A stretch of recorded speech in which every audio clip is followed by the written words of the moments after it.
छात्रों की नहीं सुनी जाएगी तो सड़कों पे आएंगे। और जो सरकार ने व्यवहार किया है, इस्तीफा तो क्या है, इस्तीफा तो जब चाहेंगे तब मंत्री ले लेंगे, सदन के बाद ले लेंगे। लेकिन सवाल ये जो छात्रों के साथ व्यवहार हुआ है, उनके हाथ तोड़े, सर तोड़ा, उनके कपड़े फाड़े, क्या बेटियों के कपड़े फाड़ेंगे आप?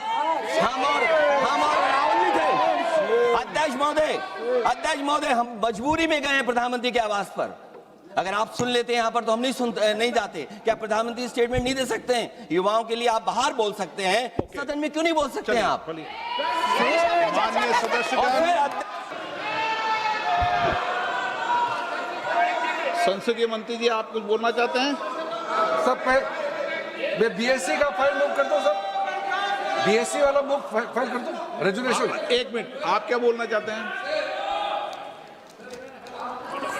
सर लास्ट 2-3 days आप बोलना चाहते हैं? Last sir the entire nation is paining now. The way in which the government of India brutally deal with the students who are agitating against Dharmendra Pradhan. Sir, one point. मेरा point है sir.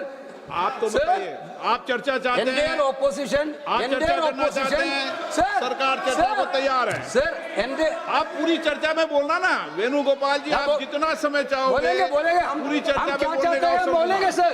हम चाहता है हम sir, हमारा demand very clear है। Education minister should be resign. Then one more point. आप चर्चा में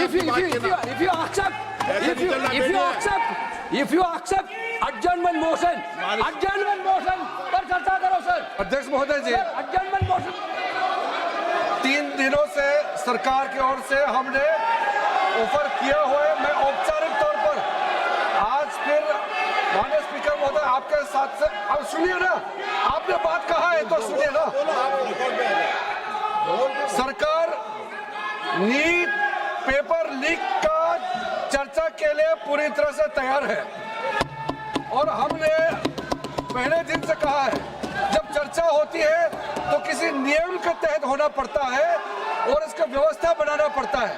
मैं अनुरोध करता हूं कि चर्चा कब होना है, चर्चा का ड्यूरेशन, कितना लंबा चर्चा होना है और किस नियम के तहत होना है। माननीय स्पीकर महोदय, सारे पार्टी के फ्लोर लीडर से बातचीत करके इसका निर्णय किया जाए। सरकार पूरी तरह से नीट पेपर लीक पे चर्चा करने के तैयार है और इस देश के युवाओं को भविष्य के लिए हम सब मिलकर के एक सार्थक चर्चा हो, ये सरकार चाहती है। अखिलेश बोलना चाहते हैं? अखिलेश जी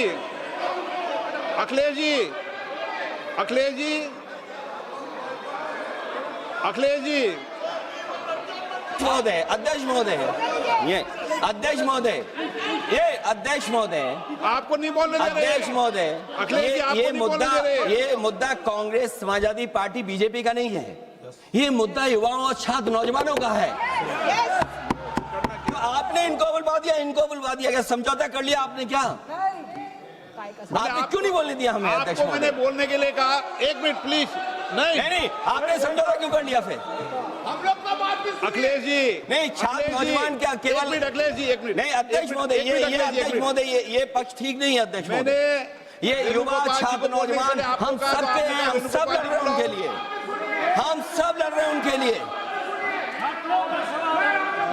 और जब छात्रों की नहीं सुनी जाएगी तो सड़कों पे आएंगे। और जो सरकार ने व्यवहार किया है, इस्तीफा तो क्या है, इस्तीफा तो जब चाहेंगे तब मंत्री ले लेंगे, सदन के बाद ले लेंगे। लेकिन सवाल ये जो छात्रों के साथ व्यवहार हुआ है, उनके हाथ तोड़े, सर तोड़ा, उनके कपड़े फाड़े, क्या बेटियों के कपड़े फाड़ेंगे आप? हम और राहुल जी थे। अध्यक्ष महोदय, हम मजबूरी में गए हैं प्रधानमंत्री के आवास पर। अगर आप सुन लेते हैं यहाँ पर तो हम नहीं जाते। क्या प्रधानमंत्री स्टेटमेंट नहीं दे सकते हैं? युवाओं के लिए आप बाहर बोल सकते हैं, सदन में क्यों नहीं बोल सकते हैं आप? माननीय सदस्य, सभी लोगों के मत आ गए हैं। आप भी चर्चा चाहते हैं, ये भी चर्चा चाहते हैं और सरकार चर्चा करने को तैयार है। आप आइए, कब चर्चा करनी है, कितनी देर चर्चा करनी है, सरकार चर्चा को तैयार है। आप आइए चर्चा करने को। ऐसे गैलरी में बैठकर चर्चा नहीं होगी। चर्चा होगी, आप अपनी सीट पर बैठे, कितनी देर करनी है, किस नियम के तहत करिए, आप बैठिए। सरकार ने कहा है कि खुले मन से कहा हम चर्चा को तैयार है और सबका मत आ गया है। अब आपके आपस के विवाद को मैं सीट पे बैठ के नहीं निपटा सकता। सदन की कार्रवाई 2 बजे तक स्थगित की जाती है।